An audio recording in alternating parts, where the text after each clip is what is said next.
Hello दोस्तों, नमस्कार। स्वागत है आप सबका हमारे इस चैनल डिबेट नेटवर्क में।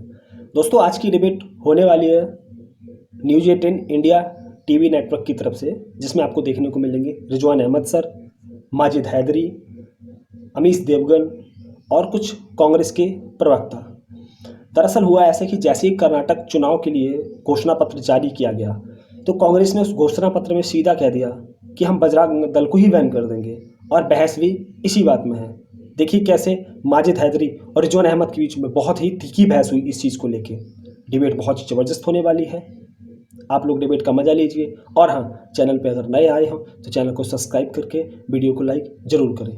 धन्यवाद। चलिए देखते हैं मेन वीडियो में क्या है। हेमंता की भी बिल्कुल पॉलिटिकल लाइन नहीं है। सबसे बड़ी बात कि आज बजरंग दल को या पीएफआई को इनको मेंशन करने की जरूरत ही नहीं थी। पहली बात, क्योंकि राज्य सरकार कभी किसी को बैन नहीं कर सकती। इन्होंने किया जानबूझ के, इन्होंने मुसलमानों को खुश करने के लिए किया और कोई कारण नहीं था। हमारा कहना है कि करिए मुसलमान को खुश, लेकिन उसके कारण बाकी लोगों को तबके में मत लाइए। हर व्यक्ति हनुमान जी की पूजा करता है, बजरंग बली की पूजा करता है, वो बजरंग दल है। मैं बजरंग दल हूँ, आप बजरंग दल है, कि आप भी हनुमान जी की पूजा करते हैं। ठीक है, माजिद हैदरी मतलब क्या हुआ? माजिद हैदरी को स्क्रीन पे लेके आइए, रिजवान अहमद को स्क्रीन पे लेके आइए, तनवीर अहमद को लेके आइए, सब इंतजार करें। Akhilesh you made your point. Majid Haidari, क्या आपको लगता है कांग्रेस ने इसको घोषणा पत्र में लाके, क्योंकि जेडीएस भी कह रही है कि ये नॉन इशू था, इसको इशू बनाने की आवश्यकता नहीं थी, एक तुरुप का इक्का भारतीय जनता पार्टी के खेमे में डाल दिया है? देखिए अमीश भाई, जिन बजरंग बली के लिए मेरे हिंदू भाई कहते हैं कि जय हनुमान ज्ञान गुण सागर, जय कपीस तिह लोग उजागर, उस बजरंग बली की आप तुलना बजरंग दल से करेंगे? अमीश भाई, जिस तरह इस्लामिक स्टेट का कोई रिश्ता इस्लाम से नहीं है, बजरंग दल का कोई रिश्ता बजरंग बली से नहीं है, राम सेना का कोई रिश्ता श्री राम से नहीं है, क्या आप बाबू बजरंगी को बजरंग बली का भक्त कह सकते हैं? नहीं कह सकते। ये सब यहाँ पे राजनीति धर्म के नाम पे जो चलाई जा रही है, उस धर्म के नाम पे राजनीति की दुकानों का नाम है। कहीं पे बजरंग दल है, कहीं पर वीएचपी है। और अमेरिका की सरकार ने 2018 में केवल बजरंग दल को बैन नहीं किया, वीएचपी को भी कहा कि दोनों उग्रवादी संगठन है। और तब भाजपा की सरकार ने चुप्पी ढाली, क्योंकि तब हमारे माननीय प्रधानमंत्री जी वहां जाते थे।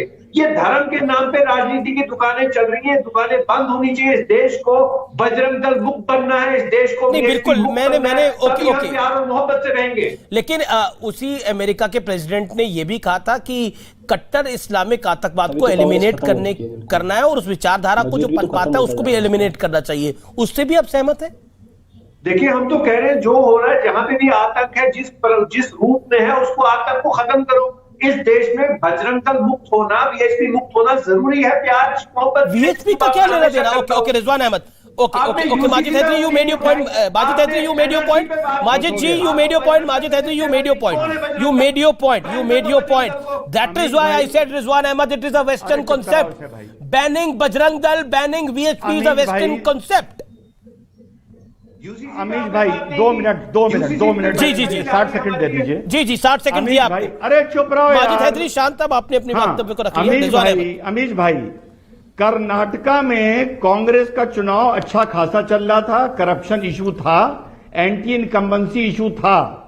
इन्होंने ये सोचा कि जो मुस्लिम वोट एआईएम, जेडीएस, एसडीपीआई में डिवाइड हो रहा है, कोई ऐसी बकवास कर दो कि वो वोट भी खिसक के हमारे पास आ जाए। और उस बकवास के चक्कर में जो ये हिंदू वोट बैंक में अच्छा चुनाव लड़ रहे थे, वहां भी इन्होंने गुड़ गोबर करवा लिया। नंबर 1 बात। और आखिरी बात, वो सवाल का जवाब नहीं मिला।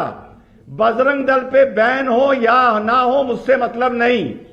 अखिलेश भाई से एक सीधा सवाल है, पीएफआई पर बैन सही हुआ या गलत हुआ? नेशनल टीवी पे बता दें, सही हुआ या गलत हुआ? अखिलेश जी जना, अरे हम लोगों ने तो बहुत पहले से डिमांड की थी, यूपी में भी की थी, और 2019 में यूपी के डीजीपी ने केंद्र सरकार से पीएफआई पे बैन करने का प्रेस कॉन्फ्रेंस कर दिया, अब लेटर भेज दिया। लेकिन यूपी सरकार का डीजीपी का लेटर वहां रद्दी के खाने में पड़ा रहा, और अब जाके 3 साल बाद केंद्र की सरकार जागी है।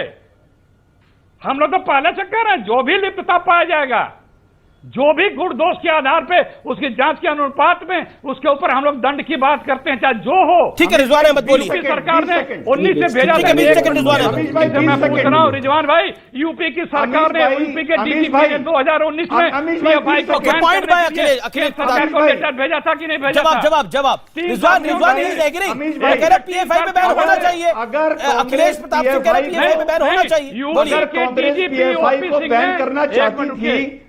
एक मिनट रिजवान भाई, एक मिनट आपसे अगर पीएफआई को बैन करना चाहती थी, एक मिनट रुकिए, तो जहां जहां कांग्रेस एक करके 20 सेकंड रिजवान को दिए। ऑडियो डाउन रिजवान अहमद को 20 सेकंड है। रिजवान अहमद बोलिए 20 सेकंड। मेरा सीधा सवाल है कि अगर कांग्रेस पीएफआई को बैन करना चाहती थी तो जहां जहां कांग्रेस की गवर्नमेंट थी वहां वहां राज्य स्तर पर लॉ एंड ऑर्डर को देखते हुए पीएफआई को बैन क्यों नहीं किया? कर्नाटका में जब कांग्रेस की गवर्नमेंट थी पीएफआई को बैन क्यों नहीं किया? जवाब अखिलेश जी 20 सेकंड 2019 में, हाँ 2019 में यूपी के तत्कालीन कर्नाटक सरकार की बात पूछ रहे हैं जब आपका शासन था। अरे सुनिए, सारी बात सुनिए। जब किसी को गुण दोष के आधार पर पाएंगे तो हम देंगे। और भी सरकारों ने पीएफआई पे बंद करने का लेटर लिखा था, लेकिन केंद्र सरकार ने 3-4 साल तक उन लेटरों पे कार्रवाई क्यों नहीं की? किसका इंतजार कर रहे थे? 2019 में यूपी तो करा ना, इसी गृह मंत्री अमित शाह ने बैन करा। पीएफआई को तो बैन करने आपको के तो लिए बधाई देनी चाहिए गृह मंत्री अमित शाह को। इसी अमित शाह ने बैन करा, इसी मोदी सरकार ने बैन करा पीएफआई को। इसी मोदी सरकार ने बैन करा पीएफआई को। नहीं, क्या कर रही थी? पीएफआई को तो बैन इसी शासन ने किया है। 4 साल पहले बैन करने का अच्छा, अनुरोध एक सेकंड सरकार ने किया। एक सेकंड साउथ की कई सरकारों असम ने किया। के उसको केंद्र सरकार Tanveer Ahmed waiting from long. Tanveer Ahmed, Assam के सीएम कह रहे हैं कि आज अगर जिन्ना भी जिंदा होता तो वो भी बजरंग दल को बैन करने की बात नहीं करता, और जो कांग्रेस का घोषणा पत्र है ऐसा घोषणा पत्र नहीं बनाता। ये तुष्टीकरण की प्रकाष्ठा है। Do you agree to it? ये तुष्टीकरण की प्रकाष्ठा करने की कोशिश है। और एक एनालिसिस जो रिजवान अहमद ने बोला कि जेडीएस के पास अगर मुस्लिम वोट जा रहे हैं तो ना जाए, एआईएम के पास जा रहे हैं तो ना जाए, हमारे पास सारे आ जाए, उसके लिए खेल खेला गया है। सिर्फ पहली बात दो टुकड़ों में इसका जवाब दूंगा कि जिन्ना से हमारा कोई लेना देना न था, ना है, ना होगा। जिन्ना का लेना देना आडवाणी साहब के साथ था, अब शायद हेमंत बिस्वा शर्मा का है, इसलिए वो जिन्ना को बढ़ा चढ़ा के बता रहे हैं, तो उनको उनकी पार्टी से जवाब देना पड़ेगा। दूसरी बात, ये देश डेफिनेटली भगवान राम का है, हनुमान का है, गौतम का है, नानक का है, चिश्ती का है। सब ने मिलकर गंगा जमुनी तहजीब से इस देश को बनाया है, इस देश को संवारा है। और तीसरी और अहम बात, मुसलमान सबसे पिछड़े हैं, सबसे खैर देखा आपने,